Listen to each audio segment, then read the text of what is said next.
actually thought my 1-inch equation of the universe, the theory of everything 1-inch equation that has been talked about, which is the eternal force equals dark matter times the cosmological constant acceleration. Now that 1-inch equation I've worked out so that all physics and mathematical equations will fit into that, and I thought that was really great, and I published a book. Since writing that book, I started using the principles I developed in the book to explore really what I said and what is possible. And what really surfaced that I'd actually written about but didn't have a eureka moment like I did on some of the other things was the fact that I actually, for the first time, realized that I came up with the hidden variable that Einstein was looking for.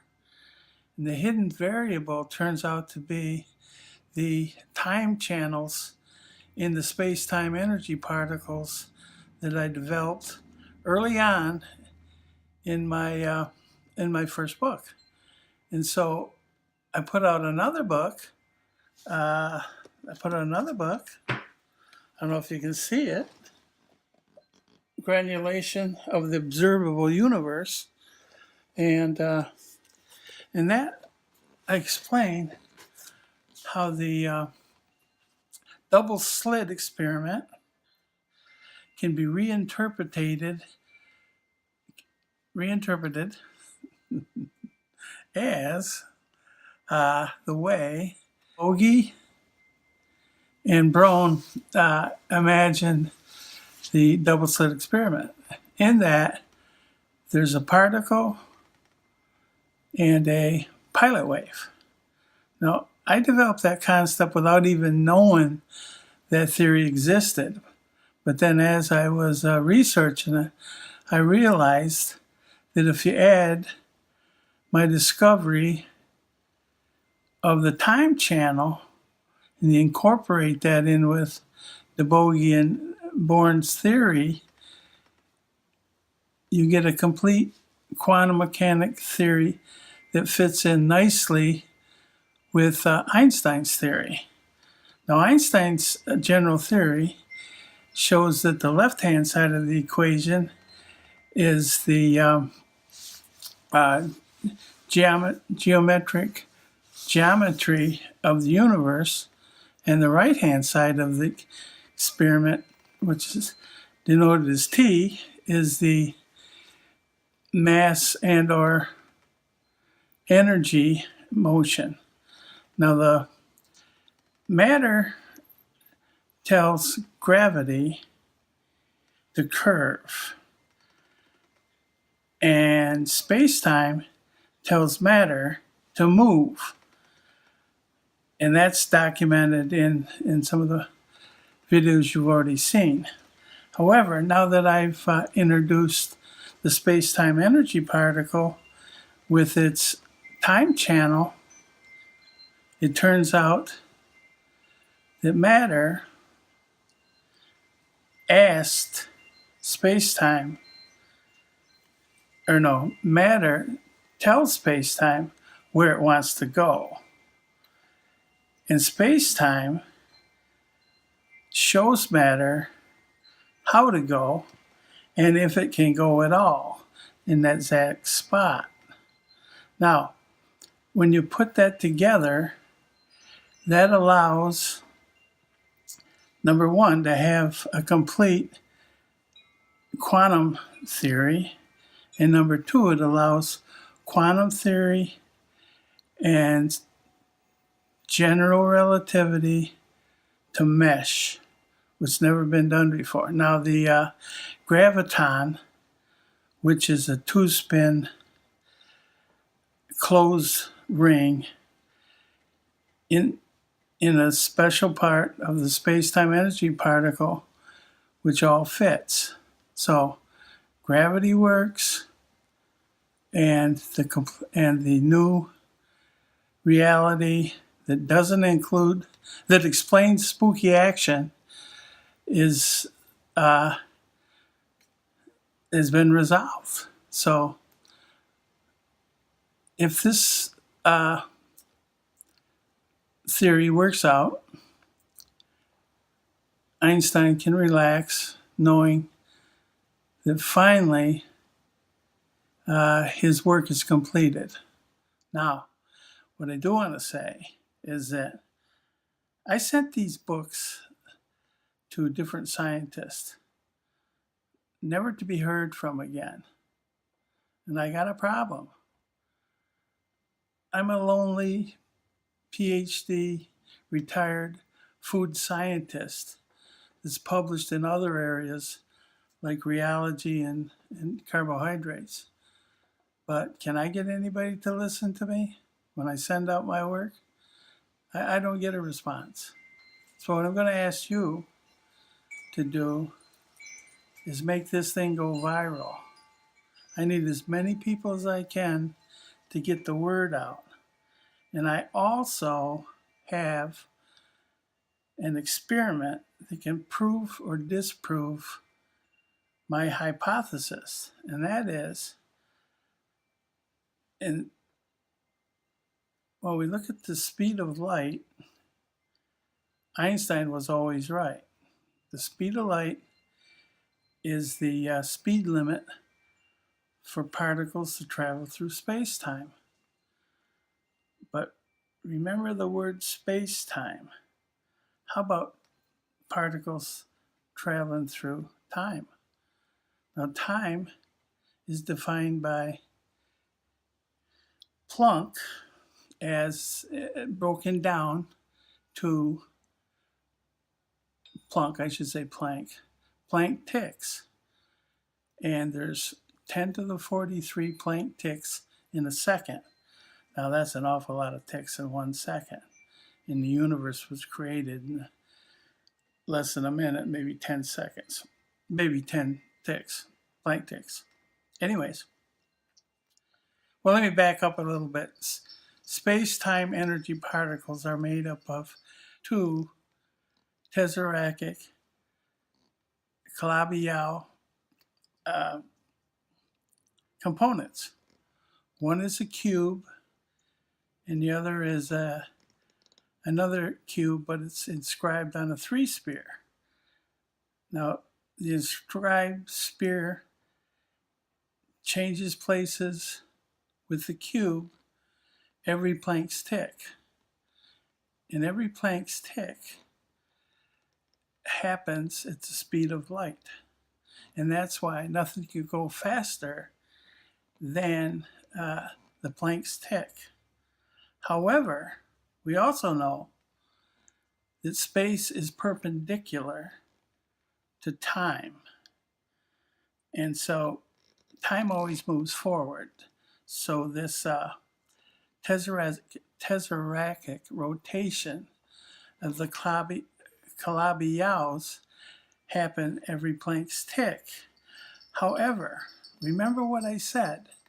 It's a Planck's tick, and it's 10 to the 43 times a second. That means it's not instantaneous. It means it has a time span. So what happens in that time? It means the fastest thing can only travel 1 Planck's distance in 1 Planck's second, 1 Planck's tick. But it has that whole amount of time to do that. Now let's just back off a minute and realize that we can set the Planck's tick for a different time just for illustration. In other words, it's like having a blueprint, and every inch on a blueprint equals a foot. So now I'm saying, let's just say that a Planck's tick is not really 10 to the minus 43 seconds. Let's make it 1 hour. Imagine an elementary string particle moving in from one space-time energy particle to another, and it has a whole hour to be in there. What's it going to do? Play tennis, shoot pool, sit around, have some Cuba Libras? They could do a lot of different things in that 1 hour. Later I'll show you in other videos how these space-time energy particles are synchronized and how they can align themselves. Now, if the space-time energy particles align themselves in such a way that they form time channels, that means that string particle can travel in the time channel for that whole hour and then depart through a space p-brane or a space membrane that's explained in the books. And so what I'm saying is spooky action at a distance allows elementary particles to move perpendicular to space membranes, but they have to do it in that one tick. And that one tick is so short a time, you're not going to know. You're going to think it's instantaneous. And you're going to think Heisenberg's theory that it's not there unless you look at it, and you can't have momentum and location at the same time. You're going to think that's how the universe works. But in reality, these things happen so fast, and they don't. The particle doesn't go through space-time any faster than the speed of light. It simply moves up or down in these time channels to hit the next membrane, and then because they have a Vector-Determinacy, they want to get back where they wanted to go. Okay. Now with that said, I'm going to talk about my proof. Okay, so as I've been stating is that I'm not a physicist, and I'm not getting the word out, but so I thought I'd just give the scientific community something to think about, and that is a proof. Now Einstein needed a proof to prove that by the use of the eclipse of the sun that light would bend around it. And I want to use light to bend around the moon to prove that light travels at the speed of light, but it also takes advantage of the time channels. Now, how are we going to show that the time channels exist? Well, here's my proposal. We got to get NASA to put a satellite farther than the moon is. I think they do that already. They go to Mars. So if they could locate themselves somewhere past the moon and then shoot their lasers at a spot on Earth and time it. How many seconds is it going to take the laser beam to get to Earth at a certain spot? So they'll know that when they're first up there. But then here comes the moon every 28 days in that pathway. And so when the moon hits that beam, that laser beam, the laser beam should bend until the moon takes too much of that space-time, and then the laser beam will bounce off the moon. So that'll tell you two things. Number one, how much it bent and how long it will stay before it it reflects, okay? So it does that when the moon is passing by the laser beam. And then as the moon keeps going, you get the same phenomena on the other side as the moon passes through that beam. And of course, all paths should register equally. But here's the thing. When the moon isn't there, and it's traveling in a vacuum, it will travel at the speed of light. It will travel from one space-time energy particle to another at the speed of light till it gets here. Now, when the moon gets in the way, it bends around it. Now, if it bends around it, it means it actually traveled farther. You would think it actually traveled farther because of the bending. But if there's time channels utilized in the space-time energy particles, every time it needs to get around the moon, it'll simply go into a time channel on the parallel to the space membrane, and it'll utilize those time channels without increasing the distance. So if I'm right, that photon will only travel through space-time at the speed of light, but when it has to bend or act like little steps, it will do so in a way that it still travels at the speed of light. And it'd be just as if it went straight instead of curved. Now, if that's true, when they measure the time of the curved path versus the straight path, if both of those are take the same amount of time, that will mean that the photon was in the time channels to allow it to curve. Okay? That's what I put out there. That's what I'd like you to partition NASA to run this experiment. Because until that gets run, I'm going to be considered a quack. A quack. Anyways, I also want to tell you how you can benefit from this. Best way to benefit of this is get a hold of my 2 books. One or the other. They're on Amazon. I mentioned the one. I think I mentioned both. I don't know. But anyways, get a hold of those books and make sure it's the first printing. Make sure it's the first printing, and preserve it. And someday the value will go up, up, up. So I can tell you.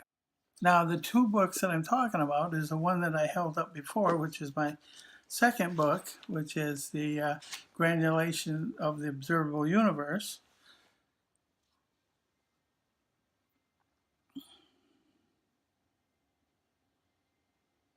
And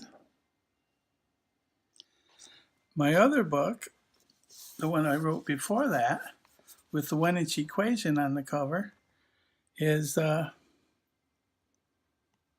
you read it? That's what it is. Okay? Thank you. So I also want to say that my major discoveries were through divine intervention. Yeah, I have some knowledge, but when I go to bed at night, think about all this good stuff, I wake up, go to my computer, and type down what's been going on in my head. So I'm definitely not your typical physicist or anything else. I just use my right side of my brain probably more than other people, the creative part. Thank you. God bless you.